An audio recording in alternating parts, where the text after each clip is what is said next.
হযরতে শাহজালাল ইয়ামানি মুজাররিদি সেই দিন যদি সুরমা নদীর উপরে যায় নামাজ বিছাইতে না পারতেন, শাহজালাল ইয়ামানি যদি সুরমা নদীর উপরে যায় নামাজ বিছাইতে না পারতেন, তাহলে মুসলমান আজকে কালেমার স্বাদ আপনাদের নসিব হতো না। কথা বলেন? অবশ্যই না। 18 কোটি মানুষ আমরা যা পারি নাই, উনি 360 জন নিয়ে তাই করে দেখাই দিয়ে গেছে। জোরে বলেন। আমাদের দেশের অনেকেই শুধু লাফায়, এরা বুঝাইতে চায় যে আমরা কেনে দিয়ে গুতাইয়া সুন্নিদেরকে দেশ থেকে বের করে দেব। এত গুড় আসছেন না, এটা এই গঙ্গা আর যমুনার পদ্মা নদী দিয়ে ভেসে আসে নাই, এটা আউলিয়া কেরামের হাত ধরে এসেছে। এই কথা বলেন না কেন? জোরে বলেন ঠিক কি? এটা আউলিয়া কেরামের হাত ধরে এসেছে, এটা পদ্মার গঙ্গা যমুনা নদী দিয়ে ভেসে আসে নাই।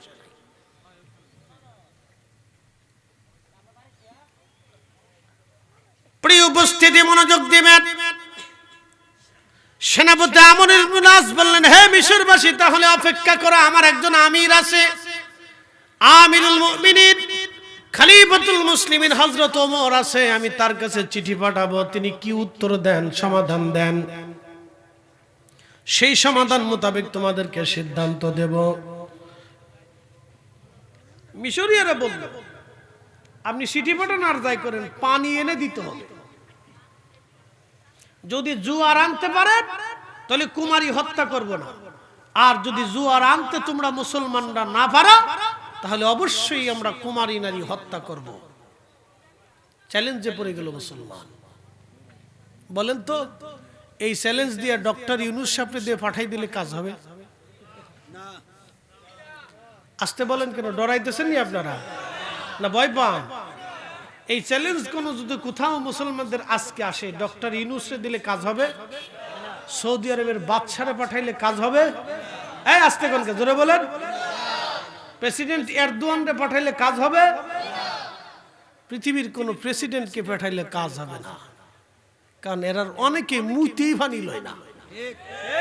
এই আসতে কোন কে জোরে বলেন। হিসাব করে পানি লয় না। এই চ্যালেঞ্জের জন্য শাহজালালের যোগ্য উত্তরসূরি প্রয়োজন। কথা কন না কেন? ঠিক কিনা? ইসলাম কি ছেলে খেলা, পুতুল খেলা নাকি? কইলেই কায়েম হয়ে যাবে? কায়েম করানোর মতো লোক লাগবে। কি কথা কন না কেন?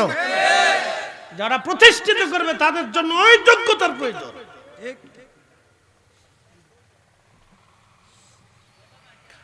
প্রিয় মুসলমান, খুব মনোযোগ দিবেন। হযরত ওমরের কাছে চিঠি পাঠিয়ে দিলেন সেনাপতি আমর ইবনুল আস। চিঠির মধ্যে লেখা, ওগো আমিরুল মুমিনিন, মিশরীয়দের একটা ধর্ম অন্ধবিশ্বাস হলো তারা একজন কুমারী নারীকে ফরাত নীল নদের কাছে জবাই দেয়, রক্তগুলি গড়িয়ে গড়িয়ে নীল নদের মধ্যে পানিতে মিশে যায়। তখন নীল নদের মধ্যে জোয়ার আসে। আমিরুল মুমিনিন তারা এই বছরও তাদের বিশ্বাস অনুযায়ী কুমারী নারী হত্যা করবে। আমি বাধা দিয়ে বলেছি এটা ইসলামী রাষ্ট্র, এখানে অন্যায়ভাবে কোনো নারীর জীবন যেতে পারে না। আল্লাহর আইনে অবশ্যই আমরা এটা করতে দেব না। তারা আমার কাছে চ্যালেঞ্জ করেছে, যদি আমরা নীল নদের পানি এনে দিতে পারি, জোয়ার এনে দিতে পারি, তাহলে আর কোনোদিন তারা কোনদিন আর কুমারী নারী নীল নদের পারে আর জবাই দেবে না। আমিরুল মুমিনিন, আমি এখন কি করব? আপনার সিদ্ধান্তের অপেক্ষায় আমি তাদের অপেক্ষমান রেখেছি। চিঠিখানা পড়লেন হযরত আমিরুল মুমিনিন ওমর ইবনুল খাত্তাব, মুসলমানদের আমির, মুসলমানদের নেতা। চিঠিখানা পড়ার পরে তিনি আরেকখানা চিঠি লিখলেন। চিঠির মধ্যে তিনি লিখলেন, হে নীলনদ, আমি আমিরুল মুমিনিন ওমর ইবনুল খাত্তাব বলতেছি, খলিফাতুল মুসলিমিনের পক্ষ থেকে তোমার কাছে আমার কথা, যদি তুমি নীলনদ আল্লাহর বিধানে, আল্লাহর হুকুমে প্রবাহিত হও, তাহলে আমি ওমর বলতেছি তুমি আল্লাহর হুকুমে প্রবাহিত হবা। যদি তুমি আল্লাহর হুকুমে প্রবাহিত না হয়ে তোমার নিজের ইচ্ছায় প্রবাহিত হও, তাহলে আমি ওমর বলতেছি তোমাকে প্রবাহিত হওয়া লাগবে না। একসাথে বলেন আল্লাহু আকবার। যে না বলবেন আমি বুঝবো সে কৃপণ। একসাথে বলেন আরো জোরে। তেলের গাড়ি তেলে চলে,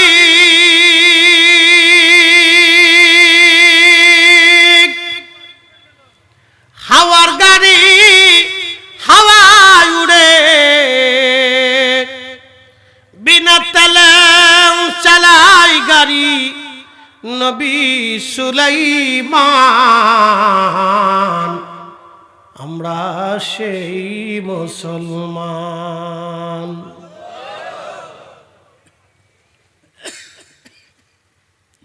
চিঠিখানা লিখে আমিরুল মুমিনিন ওমর ইবনুল খাত্তাব রাদিয়াল্লাহু আনহু বার্তাবাহকের হাতে দিয়ে বললেন, বার্তাবাহক চিঠিখানা নিবা, সেনাপতি আমর ইবনুল আসের হাতে দিয়ে বলবা এই চিঠিখানা যেন নীল নদের পানির মধ্যে ছেড়ে দিয়ে আসে। বাকি চিন্তা সেনাপতির করা লাগবে না, চিঠিখানা তার দায়িত্ব শুধু নীল নদের পানির মধ্যে দিয়ে আসা। একসাথে বলেন।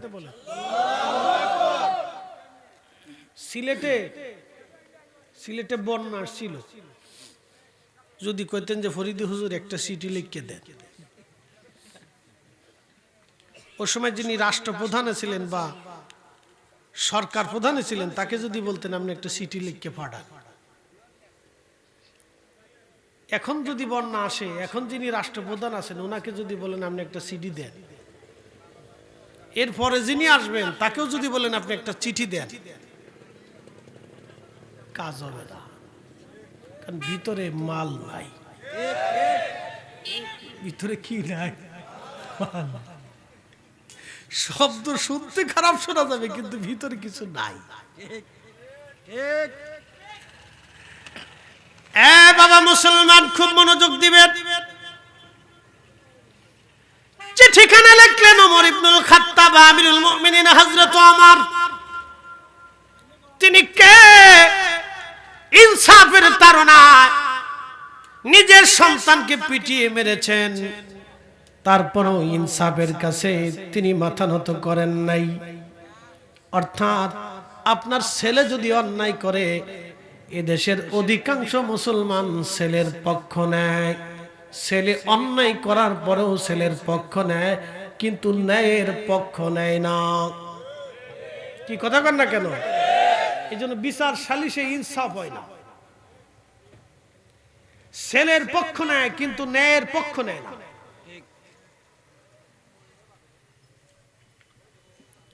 ছেলের পক্ষ নেয় কিন্তু ন্যায়ের পক্ষ নেয় না। একটা ছেলে একটা মেয়েকে বের করে নিয়ে গেছে, সমাজে বিচার বসতেছে, ছেলেটা মেয়েটাকে বের করে নিয়ে গেল, বিয়ে পড়ায় দাও। বাবা বলবে না, তা হবে না, তারে 5 লক্ষ টাকা 10 লক্ষ টাকা বুঝিয়ে দাও, তারপরও এই মেয়ের সাথে আমার ছেলের বিয়ে হবে না। আচ্ছা, দোষটা কি মেয়ের শুধু না, ছেলেরও আছে? আপনি ছেলের পক্ষ নিলেন কিন্তু ন্যায়ের পক্ষ নিলেন না, ইনসাফের পক্ষ নিলেন না। তার মানে বোঝা গেল আপনি এখনো নামে মুসলমান, ভিতরে ভিতরে আপনি সুরের চাইতেও খারাপ। কথা ক্লিয়ার না ভেজাল আছে? একবারে সার মতো ক্লিয়ার, কোনো ভেজাল নাই। আমরা নিজেরা যদি ইনসাফের পক্ষ নিতাম তাহলে সব ঠিক। বিচার সালিশ হবে, চোখ টিভি দেয় চাচা বুঝিয়ে দিয়ে, আবার টেবিলের নিচ দিয়ে বাড়িতে দিয়ে শাশির কাছে ফাটাই দিয়েছে, কাকা দিয়েছিলাম, চিন্তার কারণ নেই, বিচারটা যেন আমার লেভেলে আসে। কত বিচার বাংলাদেশে অন্যায় হয়। গরিব মানুষ তার জমি বুঝে পায় না, মাল বুঝে পায় না, টাকা বুঝে পায় না, চোখের পানি ফেলায় নিভৃতে, বলে মাল নাই, পয়সা নাই, বিচার নাই। আদালতে বহু গরিব মানুষ বসে বসে কাঁদে, পয়সা দিতে পারি নাই, বিচার আসে নাই। বহু বহু বহু বহু হাজারে হাজারে হাজারে হাজার। আপনি খুঁজে দেখেন মানুষ কয়জন আছে? মুসলমানের হিসাব পরে কষে। রাসূলের কাছে এক নারীকে ধরে নিয়ে এসে বলল, হুজুরে চুরি করছে। নবী বলেন, হাত কেটে দাও। বলি, ইয়া রাসূলুল্লাহ, সে সম্ভ্রান্ত পরিবারের নারী, হাত কাটা কি মওকুফ করা যায় না? আল্লাহর নবী রাগান্বিত হয়ে বলেন, এই বলো কি, পূর্ববর্তী জামানাতে মানুষগুলি অন্যায় বিচার করার কারণে আল্লাহ আকাশ থেকে পাথর নিক্ষেপ করেছে। আল্লাহ আকাশ থেকে পাথর নিক্ষেপ করে তাদেরকে ধ্বংস করে দিয়েছে। আল্লাহ আগুন নিক্ষেপ করে তাদেরকে ধ্বংস করে দিয়েছে। আমার পূর্বের সব নবীদের উম্মতরা শুধু অন্যায় বিচার করার কারণে তারা ধ্বংস হয়ে গেছে। এই সাহাবীরা বলো কি, আমার ফাতেমাও যদি চুরি করতো, আমি রাসূল তার হাত নিজে কেটে দিতাম। একসাথে বলবেন আল্লাহু আকবার। এই জন্য কাজী নজরুল লিখেছিলেন, আল্লাহতে পরিপূর্ণ ঈমান কোথা সে মুসলমান।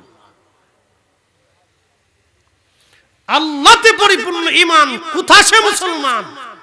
আমাদের তকদিরের উন্নয়ন হয় না শুধু এদেশে অন্যায় বিচার করার কারণে। মাঝে মধ্যে বন্যা হয়, খাবারের স্বাদ হয় না। এদেশের জমিনে মাটিতে ফসল ফেললেই, বীজ ফেলাইলে যেখানে ফেলাবেন সেখানেই ফসল হয়। এত উর্বর জমিন থাকার পরও আমাদের ভাগ্যের পরিবর্তন হয় না। এদেশের মাটিতে শুধু অন্যায় বিচার, অন্যায় বিচার। সমাজের মাতব্বর অন্যায় বিচার করে, চেয়ারম্যান, বহু চেয়ারম্যান মেম্বার অন্যায় বিচার করে, নেতা নেত্রীরা নিজের দল দেখে বিচার করে, গোষ্ঠী প্রধান তার গোষ্ঠী দেখে বিচার করে, যার অনেক পয়সার মালিক সে পয়সা দিয়ে বিচার করে না। আমাদের আদালতে বিচারকরা তারা পয়সা দেখে, মানুষের নেতৃত্ব দেখে বিচার করে, যার কারণে এত উর্বর জমি পাওয়ার পরও আমাদের তকদিরের পরিবর্তন হয় না। আপনি জমিনের ন্যায় বিচার আনেন, আল্লাহর কসম করে বলতেছি, যা শস্য হবে বাংলার মানুষ খেয়ে শেষ করতে পারবে না। নাই। সেই ওমর চিঠির মধ্যে লিখে দিলেন। আচ্ছা, এখন প্রশ্ন করি, জবাব দিবেন। নীল নদ কি লেখাপড়া করছে? তো নীল নদ তো কোনো মানুষ না, সে একটা নদী। রাসূল বলেছেন পৃথিবীতে দুইটা নদী আল্লাহর বেহেশত থেকে এসেছে, একটা ফোরাত আর একটা নীল নদ।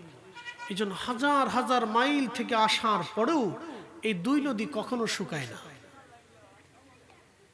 মরুভূমির ভিতর দিয়ে আসছে, বালুর ভিতর দিয়ে আসছে, পাহাড়ের কোনা দিয়ে আসছে, কিন্তু নদী শুকায় না। আল্লাহর বেহেশত থেকে আসে দুই নদী। নীল নদীর ভিতরে চিঠি পাঠাইলেন হযরত ওমর, ছেড়ে দিয়ে আসলেন সেনাপতি আমর ইবনুল আস। চিঠি ছেড়ে দেওয়া আসার পরে নীল নদীর জোয়ার আসলো। 1450 বছর পার হয়ে গেল, এখনো একটা দিনের জন্য, একটা বছরের জন্য জোয়ার আনার জন্য নতুন করে চিঠি পাঠাইতে হয় নাই।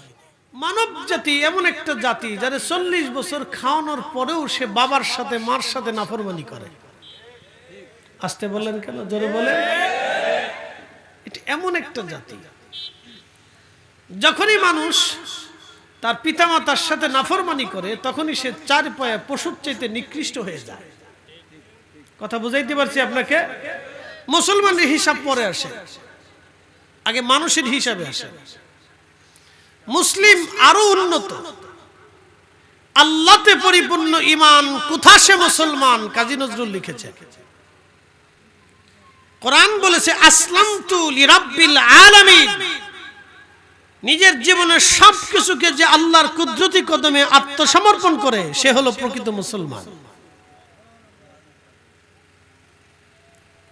আচ্ছা, আপনাদেরকে বলি, কুত্তা আপনার বাড়ি পাহারা দেয় আল্লাহর আইনে না আপনার আইনে? কুকুর আপনার বাড়ি পাহারা দেয় আপনার আইনে না আল্লাহর আইনে? আল্লাহর আইনে। যদি বিশ্বাস না করেন তো জঙ্গল থেকে একটা শিয়াল ধরে নিয়ে আসেন, কুত্তা তারাই দিয়ে শিয়ালরে প্রত্যেকদিন 3 বেলা পেট ভরে খাওয়াই দিয়ে মুরগি পাহারা দেওয়ান, ও ঠিকই মুরগি চুরি করে পালাবে। কারণ শিয়াল জঙ্গলের ভিতরে থাকে আল্লাহর আইনে, কুকুর আপনার বাড়ি পাহারা দেয় আল্লাহর আইনে। কোনদিন ইঁদুর দিয়ে ঘর পাহারা দেওয়াইতে পারবেন না, বিড়াল আল্লাহর আইনে আপনার ঘরে পাহারা দেয়, আপনার ঘরের ভিতরে আপনার কোলের মধ্যে এসে বসে। একসাথে বলবেন আল্লাহু আকবার। একমাত্র আমরা মানুষই আল্লাহর আইন মানি না। প্রিয় উপস্থিতি, রব্বুল আলামিন কুরআনুল কারীমের মধ্যে বললেন, কুনতুম খায়রা উম্মাতিন উখরিজাত লিন-নাসি তা'মুরুনা বিল মা'রুফি ওয়া তানহাউনা আনিল মুনকার। হে আমার আখিরি নবীর উম্মত, তোমাদেরকে শ্রেষ্ঠত্ব দিয়েছি। तमाम সৃষ্টির মধ্যে তোমরাই সর্বশ্রেষ্ঠ জাতি, শ্রেষ্ঠত্ব তোমাদেরকে দিয়েছি। তোমরা শোনো, পৃথিবীতে দুইটা কাজ তোমরা করবা। এক নাম্বার, মানুষকে ভালো কাজের দাওয়াত দিবা। দুই নাম্বার, মানুষদেরকে খারাপ কাজ থেকে ফিরাইয়া রাখবা।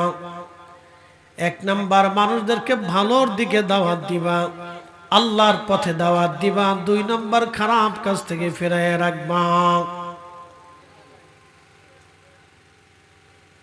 সিলেটের মুসলমান, দক্ষিণ সুরমাবাসী খুব মনোযোগ দিবেন, কথাগুলি শুনবেন। এই ভালো কাজের দাওয়াতের জন্য আল্লাহ যুগে যুগে যুগে যুগে নবী রাসূল পাঠাইলেন। নবীদের জমানা শেষ, খাতামুন নবীনের মাধ্যমে আল্লাহ নবীদের দরজা বন্ধ করে দিলেন। এরপরে আসলেন ওলি আউলিয়া, নুজাবা, নুকাবা, উলামা, ফুদানা, আউলিয়া, আতকিয়া, মুজাদ্দিদ, কুতুব, আবদাল, এরা জমিনের মধ্যে আসলেন। সারা পৃথিবীর রন্দে রন্দে ঘুরে ঘুরে ঘুরে ঘুরে ঘুরে ঘুরে ঘুরে ঘুরে দেশ দেশান্তর পাড়ি দিয়ে, জীবন দিয়ে, অর্থ দিয়ে, রক্ত দিয়ে এই জমিনগুলির মধ্যে তারা কালেমার দাওয়াত প্রতিষ্ঠিত করে গেলেন। কোটি কোটি মানুষকে কালেমার দিশা দিয়ে গেলেন, এক আল্লাহর পরিচয়কে শনাক্ত করলেন। এই উপমহাদেশ ছিল পৌত্তলিক। পৌত্তলিক তো বুঝতেছেন, বহু দেবতায় যারা বিশ্বাসী, বহু খুদাই যারা বিশ্বাসী। তারা বলেন আমাদের বিদ্যার দেবতা আছে, তারা বলেন আমাদের মনসার দেবতা আছে, আমাদের লক্ষ্মীর দেবতা আছে, কল্যাণের দেবতা পূজা করে। বিদ্যার জন্য তারা সরস্বতীর পূজা করে, অর্থের জন্য আরেক প্রতিমার পূজা করে, কার্তিক পূজা করে, গণেশের পূজা করে, মা দুর্গার পূজা করে, কালীর পূজা করে, এইরকম শিবের পূজা করে। বহু দেবতাই তারা বিশ্বাসী। বন্ধু মনোযোগ দিবেন, তারা গরুর পূজা করে, তারা গরুকে খোদা মনে করে। হাজিরিন, বহু দেবতাই বিশ্বাসী। জমিনে কালেমার দাওয়াত দেওয়াটা বড় কঠিন কাজ ছিল। এই কঠিন কাজটা আমার আল্লাহ তার ওলিদেরকে দিয়ে দিলেন। কোরআনে আল্লাহ বলে দিলেন, ওয়ালতাকুম মিনকুম উম্মাতুন ইয়াদউনা ইলাল খায়রি ওয়া ইয়া'মুরুনা বিল মা'রুফি ওয়া ইয়ানহাউনা আনিল মুনকার। রব্বুল আলামিন বললেন, আমার বান্দাদের ভিতরে এমন একটা জামাত কিয়ামত পর্যন্ত টিকে থাকবে, কিয়ামত পর্যন্ত টিকে থাকবে, যারা হকের উপরে প্রতিষ্ঠিত থাকবে, দাঈ ইলাল্লাহ হিসেবে মানুষদেরকে কিয়ামত পর্যন্ত আল্লাহর দিকে তারা ডাকতে থাকবে এবং মানুষদেরকে খারাপ কাজ থেকে ফিরাইতে থাকবে। একবার জোরে বলা যাবে না আল্লাহু আকবার। পৃথিবীর সমস্ত শক্তি যদি চেষ্টা করে তাদেরকে ধ্বংস করার জন্য, সমস্ত শক্তি মিলেও তারা তাদের সাথে পারবে না। রাজা পৃথ্বীরাজ সহ ভারতের সমস্ত রাজা বাচ্চারা ওই সময় একসঙ্গে মিলে খাজা বাবা আজমিরির সঙ্গে যুদ্ধ করে পারে নাই। বাজান, এই জমিনে কালেমার দাওয়াত, হিন্দের জমিনে কালেমার পতাকা উড্ডীন করে খাজা বাবা ঘুমিয়ে গেলেন। আজকে ওনারা এসেছিলেন বিদায় ইসলামের সুন্দর স্বাদ আমাদের নসিব হয়েছে। শাহজালাল ইয়ামানি মুজাররিদি 360 জন ওলি জমিনের মধ্যে এসে এই জমিনে কালেমার দিন প্রতিষ্ঠিত করে ঘুমিয়ে গেলেন তিনি। আলতাকুম মিনকুম উম্মাতুন ইয়াদউনা ইলাল খায়র, তারা ভালো কাজের জন্য মানুষদেরকে ডাকবে, কিয়ামত পর্যন্ত তারা টিকে থাকবে। এই জামাতকে কেউ কোনোদিন ধ্বংস করতে পারবে না। পৃথিবীর সমস্ত শক্তি যদি একত্রিত হয়, তারপরেও এই মুসলমানদের এই অলির জামাত ধ্বংস করা সম্ভব হবে না। একবার জোরে বলা যাবে কি আল্লাহু আকবার। এটা আমার ফয়সালা না, এটা আল্লাহর ফয়সালা। ওয়ালতাকুম মিনকুম উম্মাতুই, আমার বান্দাদের ভিতরে একটা জামাত থাকবে, ইয়াদউনা ইলাল খাইর, তারা মানুষদেরকে আল্লাহর দিকে ডাকতে থাকবে। ওয়া ইয়ামুরুনা বিল মারুফ ওয়া ইয়ানহাউনা আনিল মুনকার, এই জামাতটা মানুষকে আল্লাহর দিকে ডাকতে থাকবে। একসাথে বলবেন আল্লাহু আকবার। একা শাহজালাল ইয়ামানি মুজাররিদি যাহা করছে, আমরা 18 কোটি মুসলমান তাহা পারি নাই। কি কথা কর না কেন, জোরে বলেন। নারায়ে তাকবীর, নারায়ে রিসালাত, নারায়ে বেলায়াত। এ মনোযোগ দেন, বলতেছি ভালো করে শুনে যান। আমির, আমরা আল্লাহ আমাদেরকে যাদেরকে আমির বানিয়েছেন, আমিরের কি যোগ্যতা দরকার, এটা একটা ঘটনা থেকে বোঝাই। মুসলিমদের আমিরের কি যোগ্যতা হবে? একজন খলিফা যদি খেলাফতের প্রধান হন, অথবা মুসলিমদের ইসলামের নেতৃত্বে যারা থাকবেন, মূল নেতৃত্বে, তাদের যোগ্যতা কেমন হওয়ার দরকার, এটা একটা ঘটনা থেকে বোঝাই। আল্লামা ইমাম আবুল ফারাজ ইবনুল জৌজি উয়ুনুল হাকাতের মধ্যে তিনি লিখছেন, হযরত ওমরের জামানাতে মিশর দখল হলো। আমর ইবনুল আস রাদিয়াল্লাহু আনহু মিশর দখল করলেন। হযরত আমর ইবনুল আস মিশর দখল করার পরে মিশরীয়দের প্রাচীন প্রথা ছিল, একটা ধর্ম বিশ্বাস ছিল, তারা প্রত্যেক বছরে একটা কুমারী নারী, সুন্দরী রূপসী সুরসা কুমারী নারী দেখে তারা বাছাই করত। ওই মেয়েটাকে ধরে এনে তারা ঘনঘটা করে লক্ষ লক্ষ মিশরী উপস্থিত হয়ে তারা নীল নদের পাড়ে এনে তাকে জবাই করত।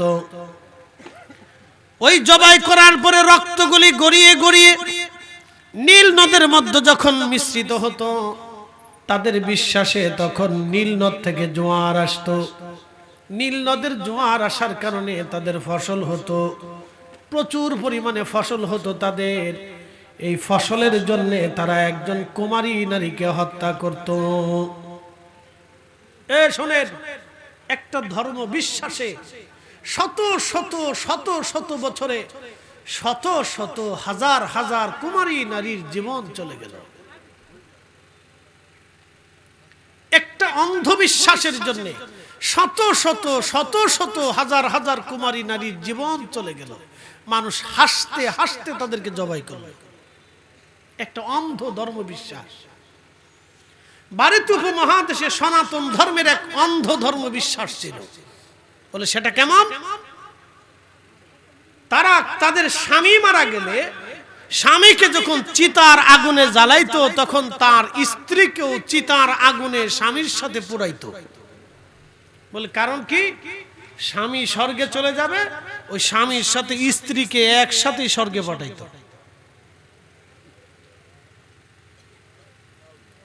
আপনি নাউজুবিল্লাহ করবেন, নাউজুবিল্লাহ করবেন, সেটা পরে, কিন্তু আগে বুঝেন এই একটা ধর্ম বিশ্বাসে কোটি কোটি কোটি কোটি ভারতীয়দের ভিতরে হাজার হাজার বছরে লক্ষ লক্ষ নারীর জীবন চলে গেল। জীবন্ত মৃত্যু পুরুষের সাথে জীবন্ত নারীকে পুড়িয়ে মারা হতো। বলেন আপনি বলুন, এটা ধর্ম? এটা মানুষের বিশ্বাস। এই বিশ্বাসে লক্ষ লক্ষ হাজার হাজার নারীর জীবন চলে গেল একটা ধর্ম ভুল বিশ্বাসের জন্য। ছি ছি ছি ছি।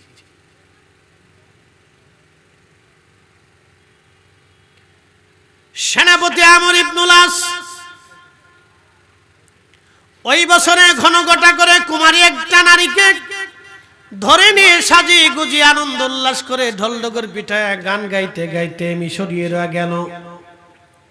আজকে তারা একজনকে কুমারীকে হত্যা করবে আর নীল নদের মধ্যে জোয়ার আসবে।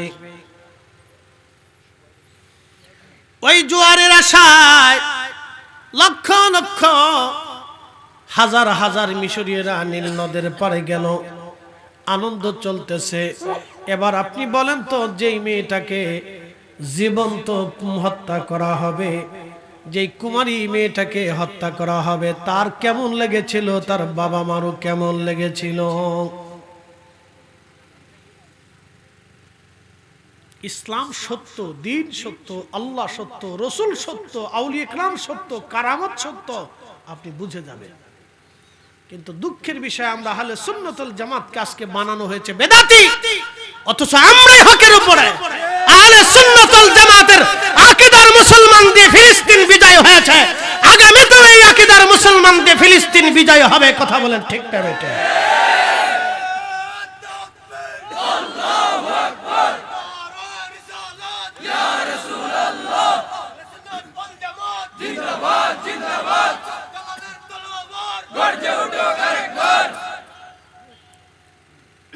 সালাউদ্দিন আইয়ুবী রাহিমাহুল্লাহ,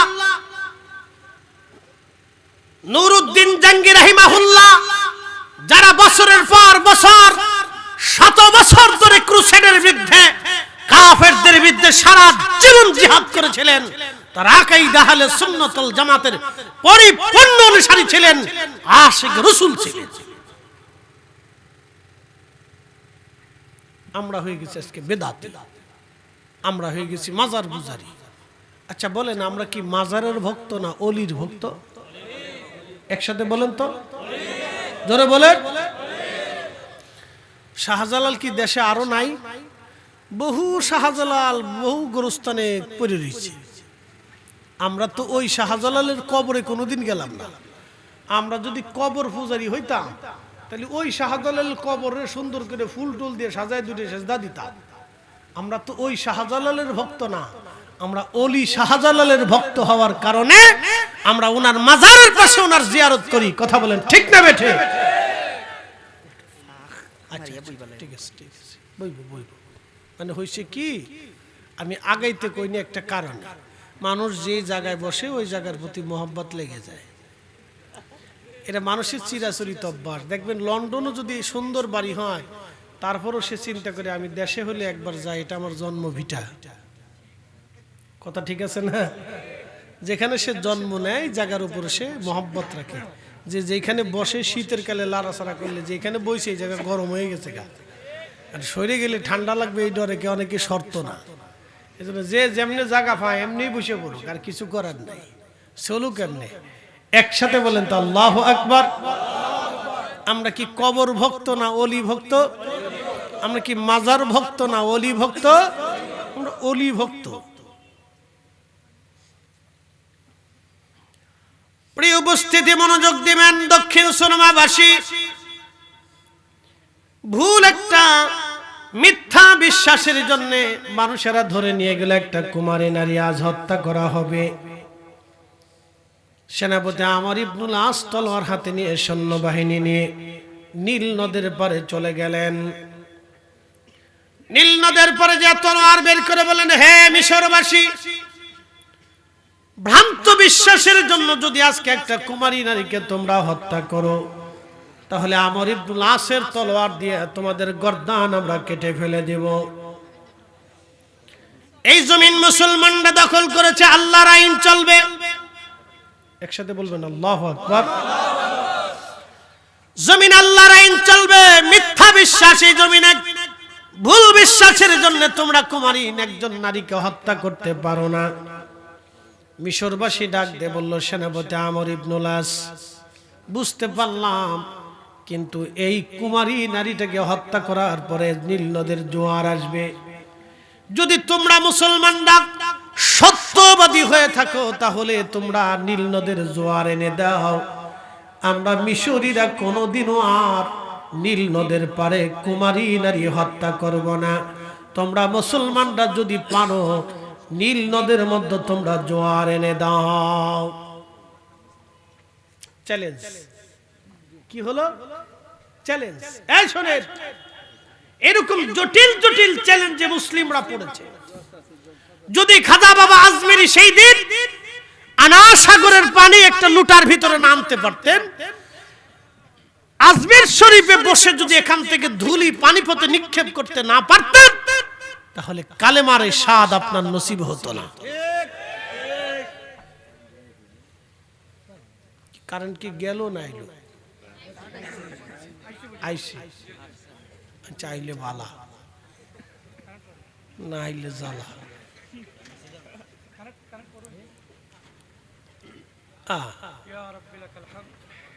আচ্ছা বলেন আলহামদুলিল্লাহ। আইসি যে সময় কারেন্ট ছিল না ওই সময় আমরা মাহফিল করছি, মনে আছে আমার। স্টুডেন্ট লাইফে যখন মাহফিল করতাম তখন হেজাক বাতি ছিল।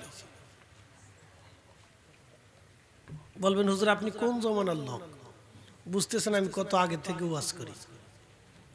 তখন হেজাক বাতি জ্বলতো, এমনি ফার্ম মেরে মেরে আলো জ্বালাইতো। কেউ মনে আসেনি আপনাদের যারা ফার্ম লাইট আমরা দেশে হেজাক লাইট, এটার ফার্ম মেরে মেরে যত ফার্ম মারতো তত জ্বলতো, যত ফার্ম মারতো তত জ্বলতো। সে ফার্মের দিন এখন আর নাই।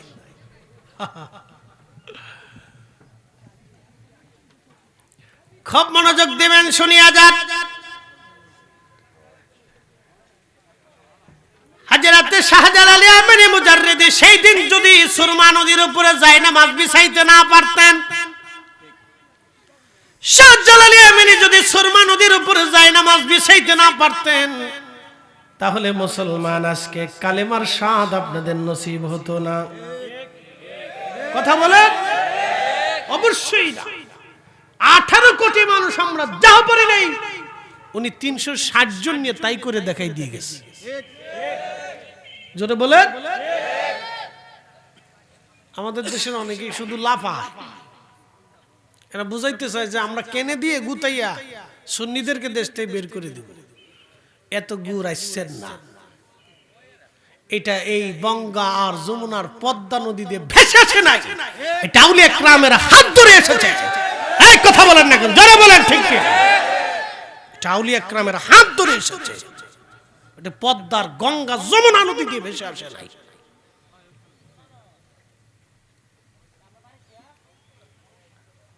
প্রিয় উপস্থিতি মনোযোগ দিবেন।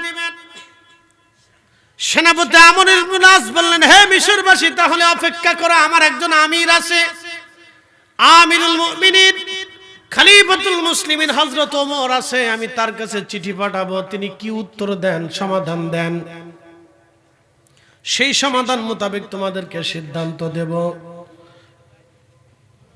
মিশরীয়রা বলল, আপনি চিঠি পাঠান আর যাই করেন, পানি এনে দিতে হবে। যদি জুয়ার আনতে পারে তাহলে কুমারী হত্যা করব না, আর যদি জুয়ার আনতে তোমরা মুসলমানরা না পারো তাহলে অবশ্যই আমরা কুমারী নারী হত্যা করব। চ্যালেঞ্জে পড়ে গেল মুসলমান।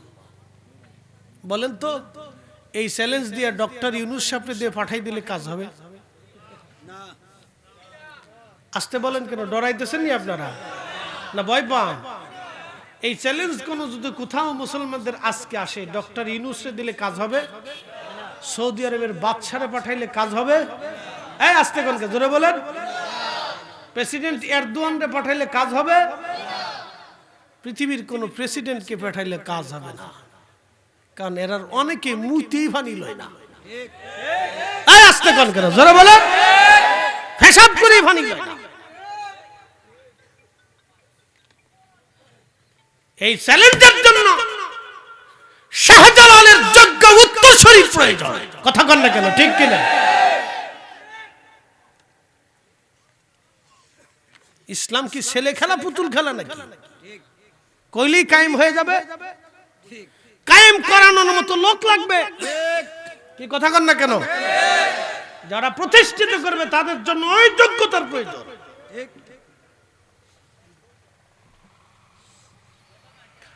প্রিয় মুসলমান খুব মনোযোগ দিবেন। হযরত ওমরের কাছে চিঠি পাঠিয়ে দিলেন সেনাপতি আমর ইবনে আস। চিঠির মধ্যে লেখা, ওগো আমিরুল মুমিনিন, মিশরীয়দের একটা ধর্ম অন্ধবিশ্বাস হলো তারা একজন কুমারী নারীকে ফরাত নীল নদের কাছে জবাই দেয়, রক্তগুলি গড়িয়ে গড়িয়ে নীল নদের মধ্যে পানিতে মিশে যায়। তখন নীল নদের মধ্যে জোয়ার আসে। আমিরুল মুমিনিন তারা এই বছরও তাদের বিশ্বাস অনুযায়ী কুমারী নারী হত্যা করবে। আমি বাধা দিয়ে বলেছি এটা ইসলামী রাষ্ট্র, এখানে অন্যায়ভাবে কোনো নারীর জীবন যেতে পারে না। আল্লাহর আইনে অবশ্যই আমরা এটা করতে দেব না। তারা আমার কাছে চ্যালেঞ্জ করেছে, যদি আমরা নীল নদের পানি এনে দিতে পারি, জোয়ার এনে দিতে পারি, তাহলে আর কোনোদিন তারা কোনোদিন আর কুমারী নারী নীল নদের পারে আর জবাই দেবে না। আমিরুল মুমিনিন, আমি এখন কি করব? আপনার সিদ্ধান্তের অপেক্ষায় আমি তাদের অপেক্ষমান রেখেছি। চিঠিখানা পড়লেন হযরত আমিরুল মুমিনিন ওমর ইবনুল খাত্তাব, মুসলমানদের আমির, মুসলমানদের নেতা। চিঠিখানা পড়ার পরে তিনি আরেকখানা চিঠি লিখলেন। চিঠির মধ্যে তিনি লিখলেন, হে নীলনদ, আমি আমিরুল মুমিনিন ওমর ইবনুল খাত্তাব বলতেছি, খলিফাতুল মুসলিমিনের পক্ষ থেকে তোমার কাছে আমার কথা, যদি তুমি নীলনদ আল্লাহর বিধানে আল্লাহর হুকুমে প্রবাহিত হও, তাহলে আমি ওমর বলতেছি তুমি আল্লাহর হুকুমে প্রবাহিত হবা। যদি তুমি আল্লাহর হুকুমে প্রবাহিত না হয়ে তোমার নিজের ইচ্ছায় প্রবাহিত হও, তাহলে আমি ওমর বলতেছি তোমাকে প্রবাহিত হওয়া লাগবে না। একসাথে বলেন আল্লাহু আকবার। যে না বলবেন আমি বুঝবো সে কৃপণ। একসাথে বলেন আরো জোরে। তেলের গাড়ি তেলে চলে,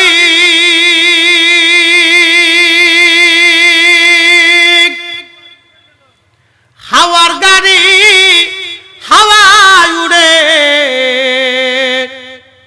বিনা তেলে চালাই গাড়ি নবী সুলাইমান, আমরা সেই মুসলমান।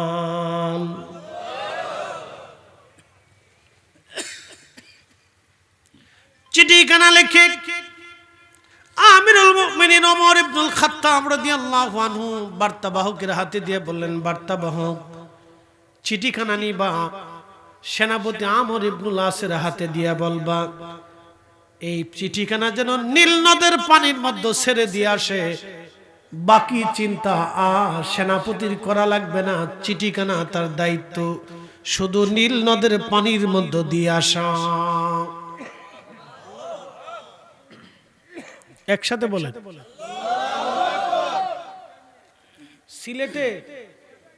সিলেটে বন্যা ছিল, যদি কইতেন যে ফরিদি হুজুর একটা চিঠি লিখে দেন,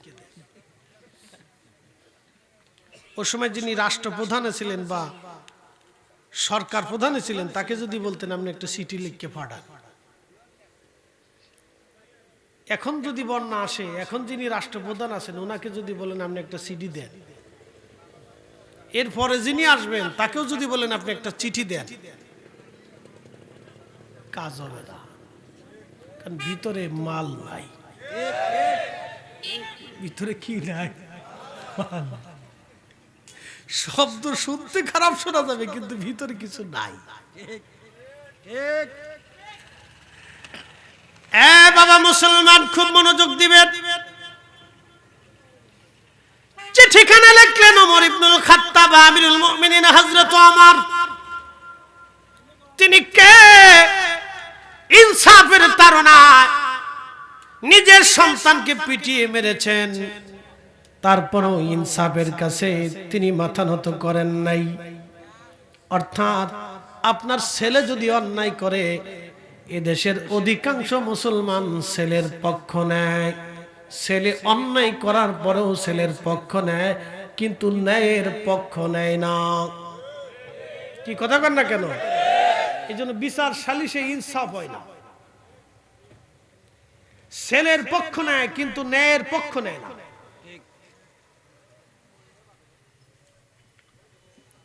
ছেলের পক্ষ নেয় কিন্তু ন্যায়ের পক্ষ নেয় না। একটা ছেলে একটা মেয়েকে বের করে নিয়ে গেছে, সমাজে বিচার বসতেছে, ছেলেটা মেয়েটাকে বের করে নিয়ে গেল, বিয়ে পড়ায় দাও। বাবা বলবে না, তা হবে না, তারে 5 লক্ষ টাকা 10 লক্ষ টাকা বুঝিয়ে দাও, তারপর এই মেয়ের সাথে আমার ছেলের বিয়ে হবে না। আচ্ছা, দোষটা কি মেয়ের শুধু না, ছেলেরও আছে? আপনি ছেলের পক্ষ নিলেন কিন্তু ন্যায়ের পক্ষ নিলেন না, ইনসাফের পক্ষ নিলেন না। তার মানে বোঝা গেল আপনি এখনো নামে মুসলমান, ভিতরে ভিতরে আপনি সুরের চাইতেও খারাপ। কথা ক্লিয়ার না ভেজাল আছে? একবারে সার মতো ক্লিয়ার, কোনো ভেজাল নাই। আমরা নিজেরা যদি ইনসাফের পক্ষ নিতাম তাহলে সব ঠিক। বিচার সালিশ হবে, চোখ টিভি দে চাচা বুঝিয়ে দিয়ে, আবার টেবিলের নিচ দিয়ে বাড়িতে দিয়ে শাশির কাছে ফাটাই দিয়েছে, কাকা দিয়েছিলাম, চিন্তার কারণ নেই, বিচারটা যেন আমার লেভেলে আসে। কত বিচার বাংলাদেশে অন্যায় হয়, গরিব মানুষ তার জমি বুঝে পায় না, মাল বুঝে পায় না, টাকা বুঝে পায় না, চোখের পানি ফেলায় নিভৃতে, বলে মাল নাই, পয়সা নাই, বিচার নাই। আদালতে বহু গরিব মানুষ বসে বসে কাঁদে, পয়সা দিতে পারি নাই, বিচার আসে নাই। বহু বহু বহু বহু হাজারে হাজারে হাজারে হাজার।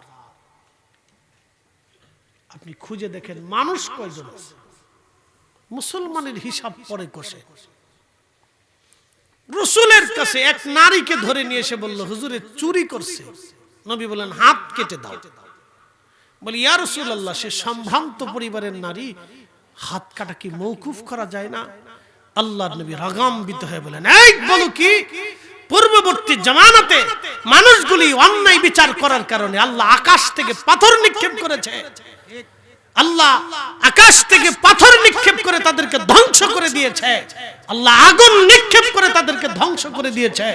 আমার পূর্বের সব নবীদের উম্মতরা শুধু অন্যায় বিচার করার কারণে তারা ধ্বংস হয়ে গেছে। এই সাহাবীরা বলো কি? আমার ফাতেমাও যদি চুরি করত, আমি রাসূল তার হাত নিজে কেটে দিতাম। একসাথে বলবেন আল্লাহু আকবার। এই জন্য কাজী নজরুল লিখেছিলেন, আল্লাহতে পরিপূর্ণ ঈমান কোথা সে মুসলমান। আল্লাহতে পরিপূর্ণ ঈমান কোথা সে মুসলমান। আমাদের তাকদীরের উন্নয়ন হয় না শুধু এদেশে অন্যায় বিচার করার কারণে। মাঝে মধ্যে বন্যা হয়, খাবারের স্বাদ হয় না। এদেশের জমিনে মাটিতে ফসল ফেললেই, বীজ ফেলাইলে যেখানে ফেলাবেন সেখানেই ফসল হয়। এত উর্বর জমিন থাকার পরও আমাদের ভাগ্যের পরিবর্তন হয় না। এদেশের মাটিতে শুধু অন্যায় বিচার, অন্যায় বিচার। সমাজের মাতব্বর অন্যায় বিচার করে, চেয়ারম্যান, বহু চেয়ারম্যান মেম্বার অন্যায় বিচার করে, নেতা নেত্রীরা নিজের দল দেখে বিচার করে, গোষ্ঠী প্রধান তার গোষ্ঠী দেখে বিচার করে, যার অনেক পয়সার মালিক সে পয়সা দিয়ে বিচার করে না। আমাদের আদালতে বিচারকরা তারা পয়সা দেখে, মানুষের নেতৃত্ব দেখে বিচার করে, যার কারণে এত উর্বর জমি পাওয়ার পরও আমাদের তাকদীরের পরিবর্তন হয় না। আপনি জমিনের ন্যায় বিচার আনেন, আল্লাহর কসম করে বলতেছি, যা শস্য হবে বাংলার মানুষ খেয়ে শেষ করতে পারবে না। নাই। সেই ওমর চিঠির মধ্যে লিখে দিলেন। আচ্ছা, এখন প্রশ্ন করি, জবাব দিবেন। নীল নদ কি লেখাপড়া করছে? তো নীল নদ তো কোনো মানুষ না, সে একটা নদী। রাসূল বলেছেন পৃথিবীতে 2টা নদী আল্লাহর বেহেশত থেকে এসেছে, একটা ফোরাত আর একটা নীল নদ। এই জন্য হাজার হাজার মাইল থেকে আসার পরেও এই 2 নদী কখনো শুকায় না। মরুভূমির ভিতর দিয়ে আসছে, বালুর ভিতর দিয়ে আসছে, পাহাড়ের কোনা দিয়ে আসছে, কিন্তু নদী শুকায় না। আল্লাহর বেহেশত থেকে আসায় 2 নদী। নীল নদের ভিতরে চিঠি পাঠাইলেন হযরত ওমর, ছেড়ে দিয়ে আসলেন সেনাপতি আমর ইবনুল আস। চিঠি ছেড়ে দেওয়া আসার পরে নীল নদের জোয়ার আসলো। 1450 বছর পার হয়ে গেল, এখনো একটা দিনের জন্য, একটা বছরের জন্য জোয়ার আনার জন্য নতুন করে চিঠি পাঠাইতে হয় নাই। আরো জোরে, আরো জোরে, জোরে জোরে জোরে। কাফেররা মাথা নত করলো, মিশরের লক্ষ লক্ষ মানুষ কালেমা পড়ে মুসলমান হয়ে গেল। বুঝতে পারছেন? আমির হতে হলে এরকম উভয় জ্ঞানের আমির লাগবে, শরীয়ত লাগবে, হাকিকত লাগবে, তার ভিতরে তাসকিয়াতুন নফস থাকবে এবং সে উন্নতম শির হতে হবে, শির উঁচু করা মুসলমান হতে হবে এবং সে অনেক বড় আমানত ওয়ালা হতে হবে। আর তার ভিতরে যদি আধ্যাত্মিকতা থাকে তাহলে দিন প্রতিষ্ঠিত হবে, নতুবা শুধু মুখের জবান দিয়ে বলতেই সার, কাজে পরিণত হবে না। ঠিক।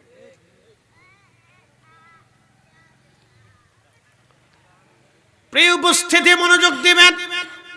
হযরত ওমরের এক চিঠিতে নীল নদের মধ্যে জোয়ার এসে গেল, আর কোনোদিন জোয়ার বন্ধ হলো না। দক্ষিণ সুরমাবাসী খুব মনোযোগ দিবেন। তাহলে আপনারা বলেন, আল্লাহ আছে না নাই? আসতে হলো কেন? জোরে বলেন, আছে না নাই? বৃষ্টির জন্য নতুন করে কোনো মনসা দেবী, শিব দেবী অথবা কোনো প্রতিমা গণেশের পূজা করা লাগবে না। বৃষ্টি যিনি দেন সময় মতো তিনি বৃষ্টি দিয়ে দিবেন। তিনি কে? আচ্ছা বলেন তো, প্রত্যেক বছরে, এই আমার দিকে তাকান, প্রত্যেক বছরে নভেম্বর শুরু হইলে শীতের আবহাওয়া ধীরে ধীরে ধীরে ধীরে ধীরে ধীরে আসে। হেমন্তর পরেই শীত আসে। তো হেমন্ত আসার সাথে সাথে হালকা হালকা গরম, হালকা হালকা গরম চলে যেতে থাকে। হেমন্ত শেষের সাথে সাথে শীত আসে। এটি কি বাংলাদেশের আবহাওয়া অধিদপ্তরের অধীনে না আল্লাহর অধীনে? এখন নতুন করে নভেম্বরে, ডিসেম্বরে, জানুয়ারিতে শীত আনার জন্য শীতের দেবীর পূজা দেওয়া লাগবে। আস্তে বলেন কেন? জোরে বলেন। যে শীতের দেবী আছে তার পূজা দেওয়া লাগবে, যে আপনি ভগবান আমাদেরকে ডিসেম্বরে আর জানুয়ারিতে শীত দেন। আল্লাহর আইনে শীত তো এমনি আসবে, কি কথা কন না কেন? কাজী নজরুল, দুঃখিত, রবীন্দ্রনাথ ঠাকুর একটা কবিতা লিখছিলেন, রথযাত্রা লোকারণ্য মহা ধুমধাম, ভক্তেরা লুটাইয়া পথে করিয়াছে প্রণাম। দিব রথ ভাবে আমি দিব, একথা শুনিয়া হাসি অন্তর্যামী। মানে রথ টেনে নিয়ে যাচ্ছে ভক্ত, একবার পথে সেজদা দেয়, একবার রথে সেজদা দেয়, অন্তর্যামী হাসে আর কয়, তোরা তো কিছুই দিতে পারবে না, দেই তো আমি আল্লাহ। কি কথা কন না কেন? একসাথে বলেন, দেয় কে? জোরে বলেন, কে দেয়? শীতের পরে গ্রীষ্ম আসবে, বসন্ত আসবে। বসন্ত আসার জন্য কি বসন্ত দেবীর পূজা দিতে হবে? বসন্ত তো এমনি আসবে, দেয় কে? বসন্তের পরে গ্রীষ্ম আসে, গ্রীষ্ম আসার জন্য কি গ্রীষ্ম দেবীর কাছে পূজা দিতে হবে? গ্রীষ্ম দেয় কে? আল্লাহ দিবে। গ্রীষ্মের পরে বর্ষা আসে, বর্ষার জন্য বর্ষা দেবীর কাছে পূজা দিতে হবে না, বর্ষার সময় বৃষ্টি আল্লাহ এমনিই দিবে। কে দেয়? একসাথে বলেন, কে দেয়? তবে আল্লাহ রাসূল বলেছেন, যদি তোমরা যাকাত বন্ধ করে দাও, এই শোনেন, যদি তোমরা দান সাদকা বন্ধ করে দাও তাহলে আল্লাহ আকাশ থেকে বৃষ্টি বন্ধ করে দেবে। যদি তোমরা পৃথিবীতে অন্যায় বেশি করো তাহলে তোমাদের রিজিককে আল্লাহ কমিয়ে দেবে। আপনারা মাঝে মধ্যে চিন্তা করেন, ইউরোপ আর আমেরিকা এরা এত ধনী কে? আপনি যাইয়া দেখেন তো, ইউরোপিয়ানদেরকে টাকা দিলেও খাবারে ফরমালিন মিশায় না। আর আমার বাঙালি মাথায় টুপি মাথায় দিয়ে বিয়ের নাম দিয়ে মসজিদের ভিতরে ধর্ষণ করে ফেলেছে। সি সি সি, ওরে মসজিদের সামনে বাইন দিয়ে জুতা দিয়ে কায়দা মতো পিটানোর দরকার ছিল। আপনি ইউরোপিয়ান দেখবেন হাফ প্যান্ট পরে রাস্তা দিয়ে হাঁটে, একটা নারী, তাকে দিয়ে আপনি ঘুষ খাওয়াইতে পারবেন না। অথচ বাঙালি হেজাব পড়নেওয়ালা বেটি সরকারি চাকরি করে টেবিলের নিচে খালি ঘুষ মেরে দিচ্ছে। উরে হেজাবই হেজাবি শতান কোথাকার, ও হেজাব মাথায় দিয়ে চাকরি করতে গেছে, বদমাশ কোথাকার।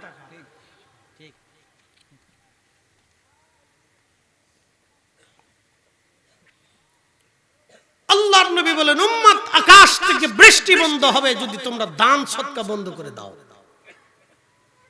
এদেশে যাকাতের নামে প্রহসন চলে, রাজনৈতিক যাকাত। এই আসতে বলেন কেন, জোরে বলেন। এদেশের অধিক যাকাত চলে রাজনৈতিক যাকাত। আল্লাহর দেওয়া যাকাত কয়জন আদায় করে? রাজনৈতিক যাকাত। মসজিদে না দিলে ভোট পাবো না, এই জন্য মসজিদে দিয়ে দিতেছে, আমি টাকা দিয়ে দেবো। নিজের টাকা দেয় নাই, পাবলিকের গম বেচা টাকা দিয়ে গেছে।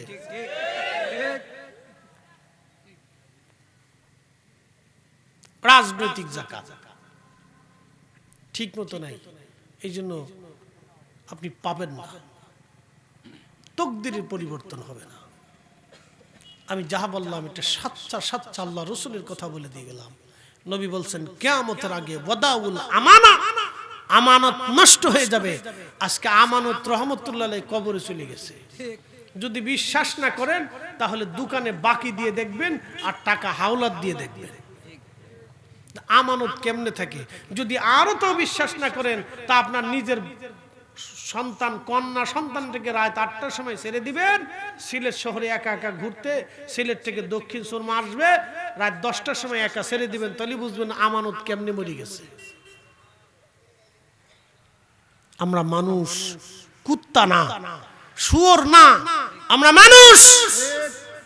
তারপরও মানুষের মানুষত্ব থাকবে না। এদেশের বহু মানুষ আছে দেখতে শুধু মানুষ দেখা যায়, ভিতরে মানুষত্ব নাই। যদি মানুষত্ব থাকতো তাহলে নিজের ভাই কোনোদিন নিজের বোনের জমি 40 বছর ধরে বুঝাই দেয় না। ভাই মরে গেছে, এতিম ভাতিজাদের সম্পদ চাচা ঠিক মতো বুঝাই দেয় না। এই কথা কর না কেন, জোরে বলে। হাজারে হাজারে দেশে আছে কত মামলা মোকদ্দমা সালিশ দরবার, তারপরও দিতে চায় না। মনে হয় ওর বাপের সম্পত্তি শুধু ও নিজেই ভোগ করবে, ওর এতিম ভাতিজাকে দেবে না।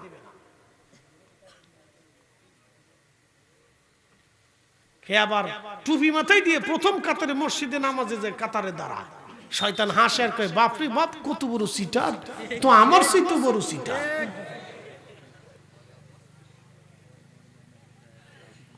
ভাইজান কষ্ট হইতেছে, আমি তো ইনসাফের কথা বলতেছি, হকের কথা বলতেছি। আল্লাহ কোরআনে বললেন ওয়াল আসরি, সময়ের কসম, ইন্নাল ইনসানা লাফি খুসর, সব মানুষ ভুলের মধ্যে আছে, মহা ক্ষতির মধ্যে আছে। সে জাহান্নামের দিকে তাড়িয়ে তাড়িয়ে দৌড়ায় দৌড়ায় যাচ্ছে। ইল্লাল্লাযীনা আমানু, ঈমানদার ব্যতীত, ওয়া আমিলুস সালিহাত, নেককার ব্যতীত, ওয়া তাওয়াসাউ বিল হক, হকের পথে যারা থাকে, হকের জন্য যারা, সত্যের জন্য, ন্যায়ের জন্য যারা পরামর্শ দেয়, ন্যায়ের কথা যারা বলে, ন্যায়সঙ্গত যারা কাজ করে তারা ব্যতীত, ওয়া তাওয়াসাউ বিস সবর, এবং ধৈর্যশীল ব্যক্তি ব্যতীত সব মানুষ জাহান্নামের দিকে যাচ্ছে, জাহান্নামের দিকে যাচ্ছে।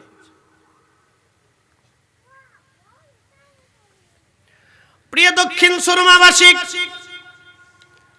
অনেক কথা আপনাদের জন্য হাজির, কথাগুলি বুঝে যাবেন। আমি ন্যায়ের কথা বললাম। হযরত ওমর রাদিয়াল্লাহু আনহু বসে আছেন, ঠিক এমন সময় লোকেরা একটা যুবককে ধরে নিয়ে আসছে। যুবককে ধরে আনার পরে হযরত ওমর রাদিয়াল্লাহু আনহু লোকদেরকে বলেন, হে লোকেরা, তোমরা কেন যুবকটাকে ধরে নিয়ে আসছো?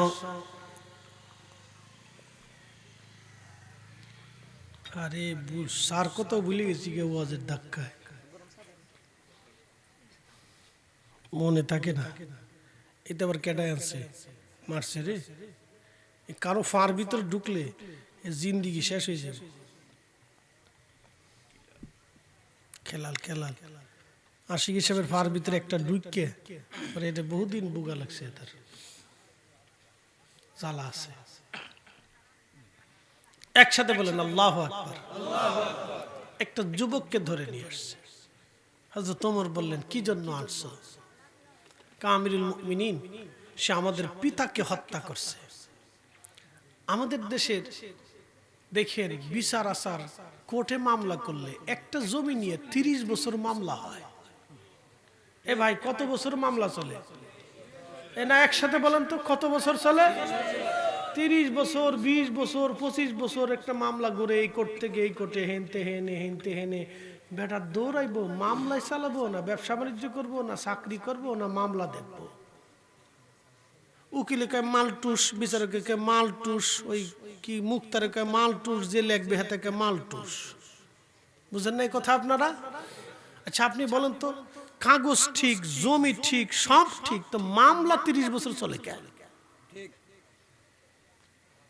কাগজ তো দুইজনে দিছে, একজনেরটা তো ঠিক, কি কথা কন না কেন? একজনেরটা ঠিক না, তো একজনেরটা তো ঠিক, তাহলে 30 বছর মামলা চলে কেন? প্রশাসন কি আঙ্গুল চষে নাকি? তাদের কি দায়িত্ব নাই যে কাগজ কোনটা সঠিক আমরা একবারে মূল অফিস থেকে যাচাই বাছাই করে যার কাগজ সঠিক তাকে আমরা জমি বুঝাই দিয়ে চলে যাব? কি কথা কন না কেন? 30 বছর ধরে মামলা ঘুরবে কেন? ফাজলিমির একটা সীমা থাকা উচিত। এগুলি চলতেছে। আমরা হুজুররা বলবে যে হুজুররা গোড়ার ডিম ছাতা বুঝে কি? আমরা দুনিয়ার কিছু বুঝি না, আমরা খালি পরের বাড়ি খাই আর ঘুমাই। আমরা কিতা বুঝতাম? বুঝছেও তো অনেক কিছু বলতে পারি না।